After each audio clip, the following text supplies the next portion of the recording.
Ngayong araw mga pare ko ay gagamitin po natin itong CB150X dito po sa traffic, dito po sa Commonwealth Avenue. Papunta po tayo ng Banawe. Titingnan natin kung madali ba itong isingit-singit sa traffic considering yung lapad niya tapos yung kanyang height. Para sa mga gustong bumili ng motor na to kung nag-aalangan sila kasi baka mahirapan sila isingit sa traffic. Tara mga pare ko at panoorin nyo itong video na to. Guys, may pupuntahan kami ngayon ni James. Ito kasama ko siya, yung naka CB150R. Ang gamit natin CB150X. Pupunta kasi kami ng Banawe. Inaya ako nito ni paring James. Sumama na rin tayo syempre. After nito, hindi ko alam kung saan kami pupunta. Ito pala yung ginawa namin nakaraan na underneath dito kay James. Nilagyan namin na ang rear fender tapos yung plate number, ayun. Ganun yung mount niya.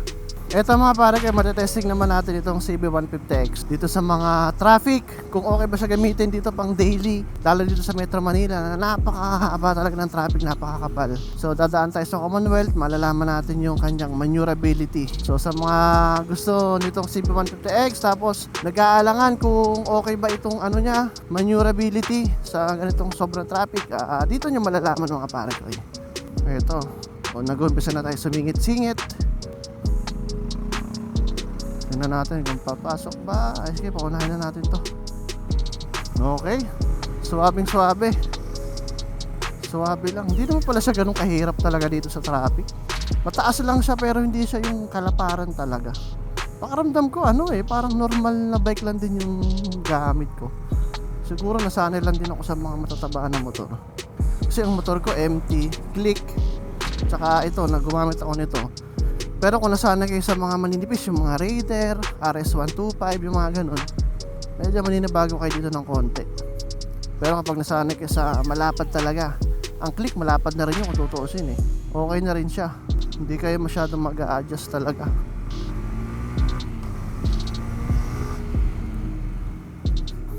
Ganda pa ng arangkada nito. Ayun sobrang jerky niya. Pag binira mo yung silinyador, bibigay talaga niya sa'yo kaligayahan mo Hindi siya yung tipong parang yung empty ko kasi mabait Pero ito aggressive yung niya. Yung kapit ng clutch niya, grabe.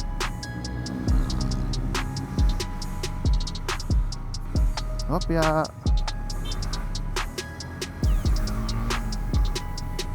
Ayun grabe, kaya-kaya basic lang. Yun traffic gaming tayo ngayon.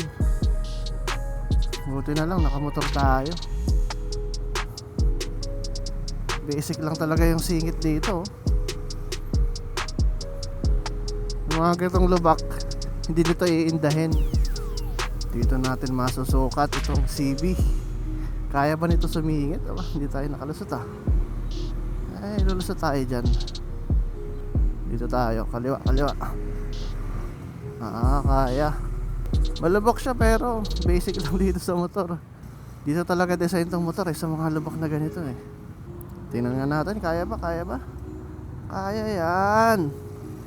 Kaya naman pala CB150X nyo, kaya naman pala sa mga ganitong type ng road. Singit ulit. Singit tayo nyan. Opya. Yun kayang kaya. Kaya pala traffic dito may natikitan Ticket ka ngayon boy. Gusto nyo habang hindi pa naka red, kulay green pa. Yes naman. Ayun si James, nakikita natin doon. Nasisipat natin, nahabuli natin yun. Diskarte tayo dito. Singit. Kaya naman pala mga pare ko didiskarte tayo dito ng malupit. Saan kaya si paring James?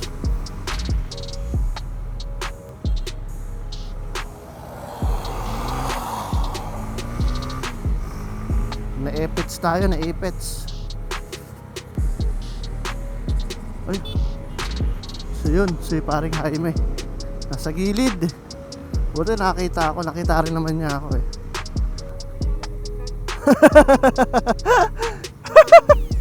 Para daw ayaman ko tingnan mo. Malakas pala makayaman sa tingin nitong ano eh, CB150X eh.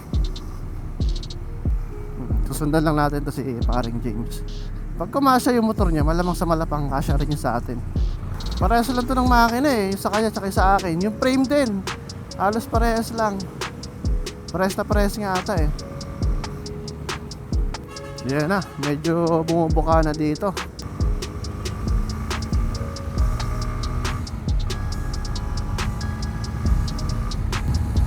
Sarap gamitin talaga nito, grabe. Comfort tsaka power combination siya. Sa mga ganitong ano, real world, kapag gagamitin nyo sa ganito yung motor na to, napaka-solid. Napaka-sulit, solid tsaka sulit. Tapos para ka lang namamasyal, oh. Chill ride lang talaga. Sa mga ganitong mga senaryo mga pare kayo, pasok na pasok din siya, oh.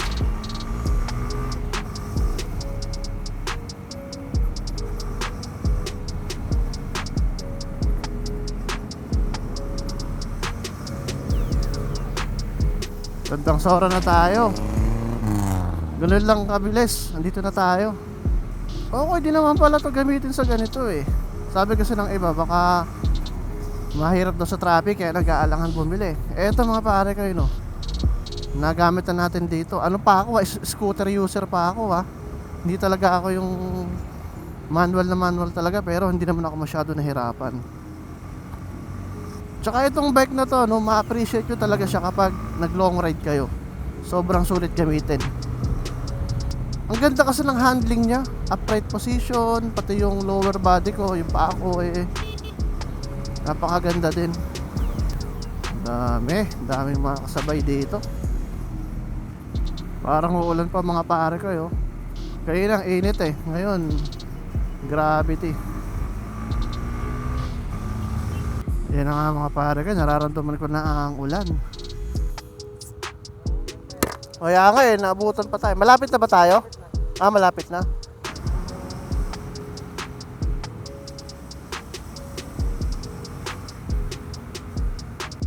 Doon pala kami sa pabalik na side. U-turn. Kenan Banawe Street. Ah, okay. Ito nga. Sa may Banawe. Chinatown nata ito ah. Tapos kanan. Kabisado na ni James dito ah. Dito pala yung Tolsen. Meron pala ditong ano, shop, napakalaki. Ah, ito Civil Service Commission. Ah, dito pala yun. Grabe pre, kabisado mo na dito ah. Alright. Dito na po kami sa Civil Service Commission. Dito ba lahat na examan o hindi? Ah, dito rin mag-exam? Hindi gagi. Saan? Mag-apply lang, tapos i-distribute kayo sa mga schools. Na malapit sa atin? Hindi, dito. Ah, dito rin? Pag sa Quezon City, sa Quezon City. Saan ka nag-exam nun? Lagi ako Quezon City, minsan West Up, nakapagal, mga ganun. Ah, mga doon din. Ito. So, dito kami ngayon, nagpapapicture kami. Picture. Oo, pakulong na. Ayusin mo, pre.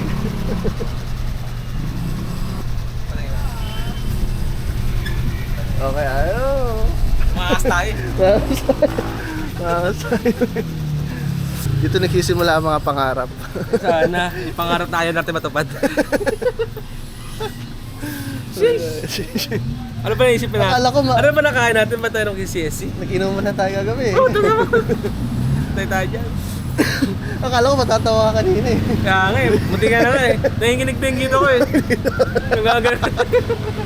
Oo, dahil nanginginig na eh. Nanginginig ito kasi nakakatawa ka.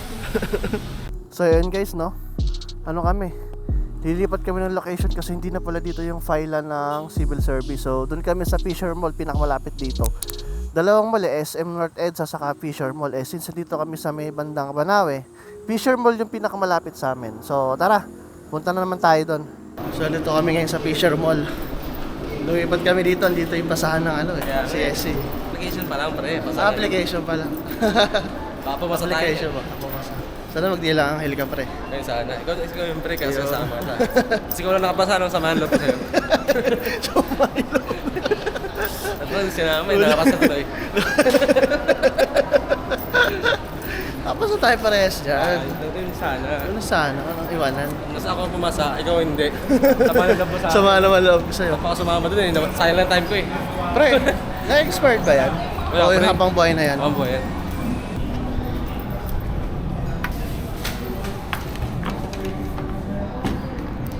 Kailangan pa pala natin ito?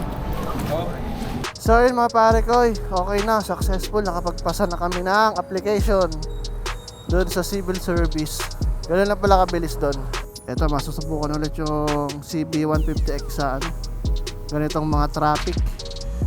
Para sa akin naman, so far, komportable naman. Hindi naman ako yung tipong nahihirapan sa kanya na isigit sa ganito. Okay naman, no? Kahit mataas yung seat height niya, parang nasanay na rin ako sa mataas na seat height eh. Ayun, okay naman sa akin. Yun na, tulad doon, nakahinto ako. Yung tukod ko isang paa, kasi pag dadalawahin ko, hirap talaga. Pero pag isang paa lang, ganyan lang. Okay siya, ganun yung diskarte kapag medyo mataas sa inyo yung motor. Isang paa lang tutukod nyo, huwag kayo dadalawa. Kasi pag dadalawa kayo, mas mangangawit kayo dyan eh. No U-turn. Truck and trailers. Pero, U-turn slot pa rin to. Okay. Grabe, ang sarap talaga dalhin itong motor na to. Kung lumabas to, bago ako bumili ng MT-15 ko, baka ito yung bilhin ko. Or baka ito yung nabili ko. Okay din pala siya talaga.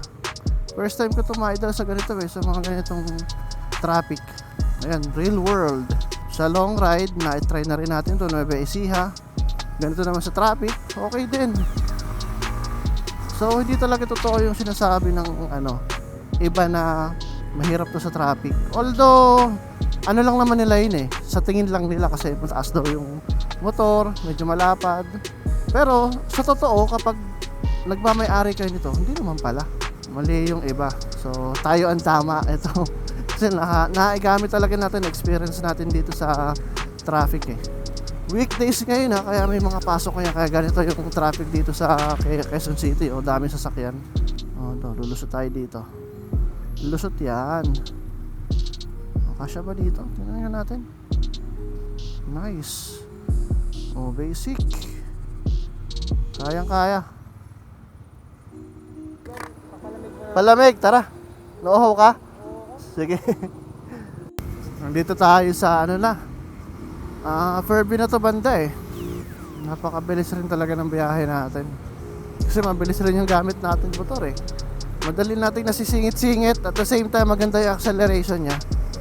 Grabe talaga tong motor na to, Wala pa ako masyadong nakikita nito sa daan eh. Bakit kaya? Sa sobrang ganda nito, nagtataka ako bakit konti pa lang yung mga users nito. Siguro dahil bago pa. Isa ito kasi sa mga bagong motor na dinala ni Honda Philippines dito sa atin. Itong Honda CB150X. Siguro yun din yung dahilan. Kung naghahanap kayo ng mga pare kayo dedicated for long ride na motor, consider nyo itong CB150X. Grabe to. Tapos napakatipid pa sa gasolina nitong Honda. Kung hindi ako nagkakamali, same to ng engine ng ito, CB150R, yung CBR version 3, yung mga Supra GTR, ayan, RS150. Sa pagkakaalam ko talaga, comment nyo kung mali ako, pero same sila ng makina, gumagamit sila ng K56 na engine, which is itong nakasalpak dito ngayon sa CB150X. Maganda pa ng plane ng suspension nito. Mas to talaga, mas maganda ang plane ng suspension nito compare sa ibang mga underbone. Although hindi to underbone, sa pagkakaalam ko hindi naman ata to underbone, pero i-compare natin sa underbone, di hamak na mas maganda ang plane nito kasi nga adventure scooter or adventure bike pala, sorry. Iba talaga yung plane niya. Yun yung mga magbe-benefit kayo dito maganda yung play, mataas yung ground clearance, maganda yung handling, komportable. Kaya talaga pag nag long ride kayo hindi masyadong matatagtag yung katawan nyo, hindi kayo masyadong hapo kasi napakaganda ng riding posture. Tsaka isa rin sa nakakapag-contribute sa comfort sa motor yung ganda ng suspension. Tapos ito perfect din pala talaga ganito sa mga city drive ganitong mga singit na singit. Singit tayo dito sa kanan. Basic, diba? So, yun mga pare ko, dito na po tayo sa Sabarte Road.